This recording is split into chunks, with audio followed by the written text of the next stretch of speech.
that I kind of get up humming and whistling in the morning, so I'm happy to be alive.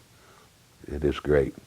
Tom Dickey is one person who really appreciates life, and he doesn't take anything for granted. As a husband, father, and grandfather, his family means the world to him, and he loves his work as an underground contractor.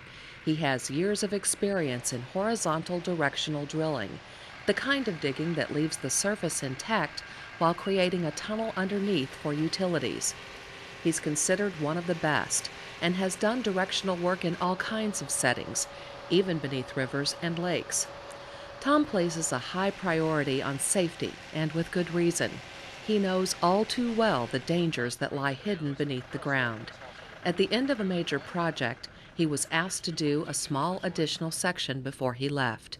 Instead of saying, I can't do it today, I'll have to come back, I took the equipment out there. I didn't have my safety equipment.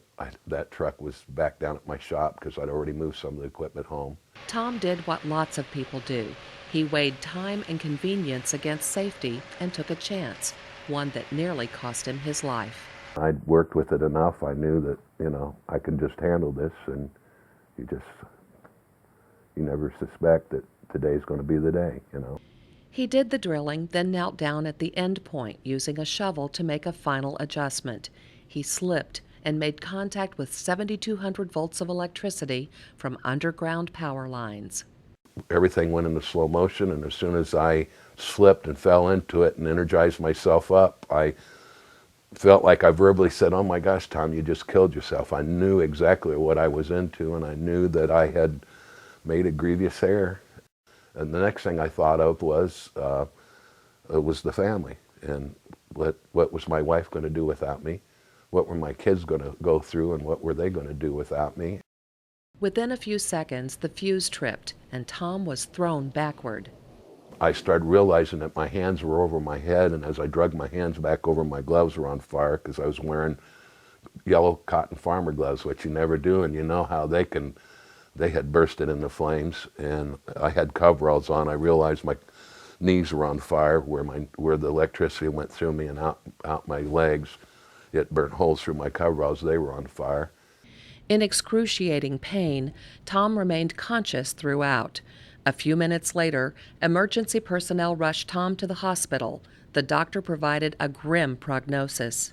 He asked me if I was religious, and of course I said, oh yeah, I am. And he said, well, the next 24, 48 hours are going to be critical, and it's a good possibility you're not going to survive.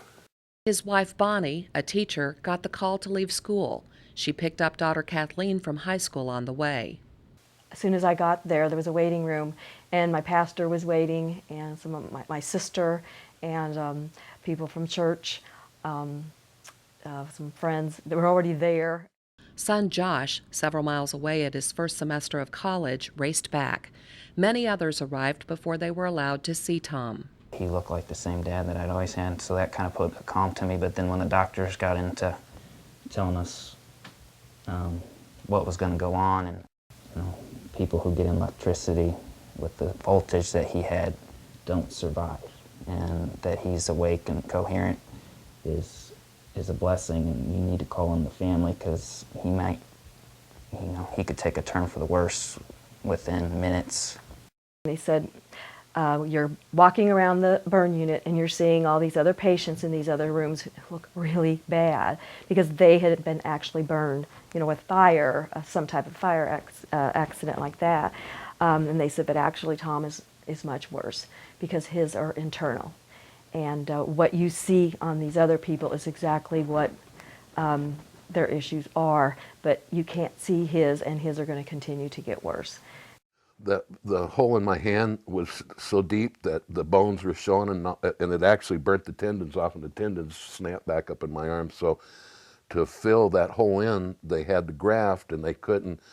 There was nothing in the hole for the grafting to graft to. So what they did is they cut a V and pulled it up and put my hand there and sewed that V back down over my hand. And so that tissue off of my side groin area still was being fed from my body, and then it just started growing. that was really, really tough for him. You just have to lay there with his hand attached to him for weeks at a time. And he asked me most days to just sit and read from the Bible to him. That brought him comfort because he was in so much pain. So I would sit there and read to him. The amount of visitors were just unbelievable. They finally just put signs up in the hallway. The family credits their faith and the care and support of friends and family with getting them through the many challenges in Tom's fight to save his hands and legs. It's not one of those things where you have a surgery, fix your limb, and it's done with. I just remember it always seemed like something else would happen, and never seemed to. One step forward and 3 back. Never seemed to be done. And even after I came home, I couldn't bathe myself. For a long time, everybody had to do everything for you, and that's hard to take, I started feeling sorry for myself, and I remembered, why me, Lord? Why are you doing this to me? And I dwelled on that for a long time. And finally, this voice said to me one time, Tom, I didn't do it to you, you did it to yourself. You're lucky you're alive. And that's why he doesn't want anyone to take chances when it comes to underground utilities. People got to understand when you deal with electricity and you do silly things, it changes your life, and it changes the people's lives around you. It's a miracle that I'm still living in the house that I live in, that we were able to hold on to things. And that's another thing, you got to realize something can happen to you. You can't make a living. You can't pay for what you have. You may lose everything you've got besides besides limbs and fingers and whatever else, besides your life. Working with Safe Electricity's Teach, Learn, Care TLC campaign, he wants to teach you from his experience. Tom urges everyone to learn how to dig safely, to use that information, and care enough to share it with others. Safety starts with calling 811 to have underground utilities marked before digging, whether it's planting a tree, putting in a deck, landscaping, or building an addition. The service is free and can help prevent accidents.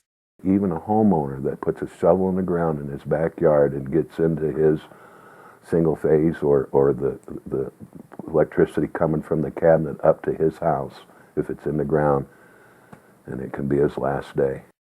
And digging into other utilities, such as natural gas lines, can be dangerous and potentially deadly. And I have a great renewed respect for, not only electricity, but gas can get you in trouble, different things in the ground. There's a lot of things out there that, especially a homeowner, a layman, doesn't know about, never mind a contractor like me that knows. If someone digs into utilities without getting them marked first, they can suffer not only personal injury, but are legally liable for utility damage. Plan ahead and call a few days in advance. After utilities are marked, dig at least 18 inches away from the marking and always use caution. Tom does a safety walkthrough at each job site before he sets up his equipment and urges everyone to take time to consider what might be beneath the surface. We've got drainage, sewer, septic systems, gas, electrics overhead. There's no fiber that I'm aware of. And there's no fiber but telephone, and there's possibly cable TV out here. So we need to look at least 6, 7, or 8 different products that could be in the ground as we do our walkthrough. Years later, Tom still lives with pain every day, but he won't take anything stronger than over-the-counter pain medication so he can keep operating heavy equipment. But he is such a strong person, and still to this day amazes me with the strength that he has, both physically to be still doing this job, and I, as well as just spiritually and emotionally, to be able to cope with everything that he has and just keep moving forward at all times. The more I read, the more I see that people having the same accidents. I am the only one that I know that hasn't lost limbs. It was a total miracle. I didn't lose a leg, didn't lose my fingers, didn't lose my arms. I hurt a lot, and it's painful, and it's inconvenient sometimes to do some of the things I do, but I'm real thankful to be where I'm at. Please, Safety first.